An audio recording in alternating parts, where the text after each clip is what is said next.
নমস্কার, আপনাদের সবাইকে স্বাগত। ভারতের ইসরো কামাল করে দিয়েছে। ভারতীয় মহাকাশ গবেষণা সংস্থা বা ইসরো দাবি করেছে, চাঁদের মাটিতে যে গর্ত রয়েছে তাতে রয়েছে বরফ।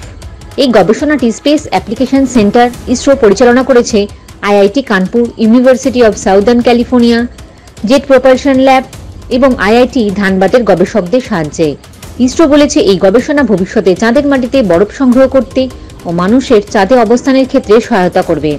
চাঁদে অবতরণের জন্য সঠিক অবস্থান ও সঠিক নমুনা সংগ্রহের স্থান সম্পর্কে এই গবেষণা সাহায্য করবে। এই গবেষণায় আরও বলা হয়েছে, চাঁদের দক্ষিণ মেরুর তুলনায় চাঁদের উত্তর মেরুতে জলের বরফের পরিমাণ প্রায় দ্বিগুণ।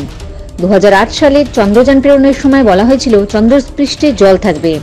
এই একই কথা বলা হয়েছিল চন্দ্রযান 2 এর dual frequency synthetic aperture radar যন্ত্রের পোলারিওমেট্রিক রাডার ডেটাতেও। গবেষণাতে বলা হয়েছে, প্রায় 3.85 বিলিয়ন বছর আগে ইমব্রিয়ান সময়কালে যে আগ্নেয়গিরির অগ্নুৎপাত হয়েছিল তার কারণে জল জমেছিল চাঁদের গর্তগুলিতে।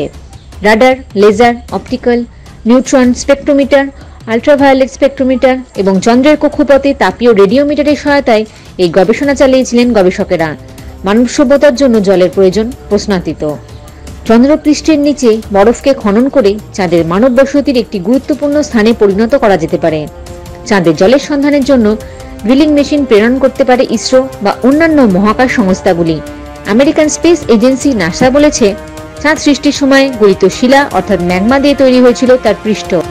লাখ লাখ বছর ধরে এগুলি শুকিয়ে পরিণত হয়েছে শক্ত পাথরে। পৃথিবী থেকে চাঁদের কিছু উজ্জ্বল ও কিছু অন্ধকার অংশ দেখা যায়।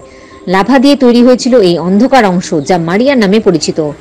চাঁদের বাকি উজ্জ্বল অংশকে বলা হয় তারারা। জয় হিন্দ, জয় জওয়ান, জয় কিষান।